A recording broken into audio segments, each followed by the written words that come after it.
Okay, in the final panel of the start version, we have the reports and exports panel. And this is where we can export a PDF that will allow us to print out our plan.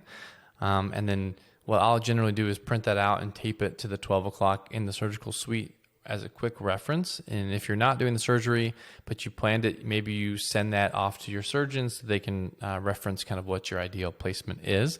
But we have a couple options here. The top one is implant report, and these bottom ones for exporting the guides and model, that's more for when you have the guided surgery module as well. So we'll talk about that when we talk about surgical guides, but we're going to talk about the implant report. So go ahead and click implant report, and it asks you to fill in some information, for instance, the patient's name, their date of birth, the clinician. If you want the 3D rendering to show up, what preset do you want it to be? And in the planning information, you can put in here what the implant brand is, ask some questions about types of guide, fixation, if you want to select those. The main stuff you want to find is the planning overview. So general notes for the surgical plan go here. So this might be patient's medical history or just a general overview of what the plan is. Today we're going to place a healed site 19 immediate number 21 for future bridge. We go to implant details. And here we can choose the implants that are red. So we'll click on number 19. And these are specific notes if you want to have them for that particular implant. So maybe you say what guided drill you're going to use, or hey, the nerve is 3 millimeters away from planned implant position, or be mindful of X, Y, and Z, or the size of the implant, or what have you. Whenever you type in what you want, just make sure you hit save in this part. So we'll go to number 21. Here it says immediate implant, save. And lastly, if you want to change the logo, this is defaulted to the logo that was in your settings that we first talked about, but you could change it here as well. So put your practice logo in here in the settings so it's defaulted here as well. When you click OK, it'll simply ask you where do you want to export and save this PDF. So you can save it to your desktop or to the patient's document center or what have you. And this is what that looks like. So here we have the patient information, the exam information, and the planning information that you gave it. And then really nicely, it'll give you some of the 3D rendering views. Okay, here's our pano reconstruction curve, and that's where our general notes will show up. So this will be your main page. This is also really nice for staff when it comes to inventory management and setting up the case.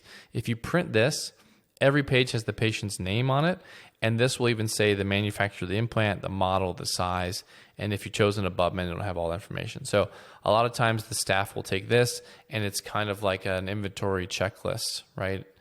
So they make sure they might fold this up and put it in a baggie with those two implants, and they can make sure that they have everything they need for the surgery. As you go to more pages, you'll just see some more specific information here. Number 19, obviously. Here's your specific notes for number 19, and once again, what that implant is planned as, and it'll give you 3 slices and the tangential slice, and then number 21 as well. So these reports are really handy, whether they go into the patient's chart, they get printed and taped up in the room, they get printed for your staff to help with inventory and setting the case up. These are all really nice to have. So that's how we do it in the export, in the reports and exports. That's the implant report. Okay, the only thing we talked about briefly was the object list, and you can go to that panel at any point and toggle things on and off like we talked about. So this is how we toggle on different models, toggle off different models, and so on. And if we want to save this project, we'll go ahead and show you how to do that now. So let's go ahead and save this as test project, and we'll click OK. And we're going to exit. And when we exit, it will take us back to our imaging suite and back to that patient. And here at the very far left of the exam list, the newest exam, you see it's 2:05 p.m. here, that little implant icon tells me that this is actually a project file. So if we load up the original exam here, we're going to have a clean CBCT to work with. If we load up the project file, that will include all of our teeth wax ups, our implant positioning, the nerves, and so on. So make sure you save that project if you're working on this when the patient's not there, and then you can easily load that up the day of the surgery. Okay. Other than that, if there's anything else you need, it's in this panel. So sometimes you might want to export the CT, maybe to send to a surgeon or a pathologist to read it, in which case you can right click on the CBCT volume and click export DICOM directory. That will export an entire folder with all the files. That can then be zipped typically and sent or put on a USB and sent to your surgeon or your pathologist if you want to read something like that. Okay. Hopefully these videos were really helpful. We're going to have some more advanced videos coming soon.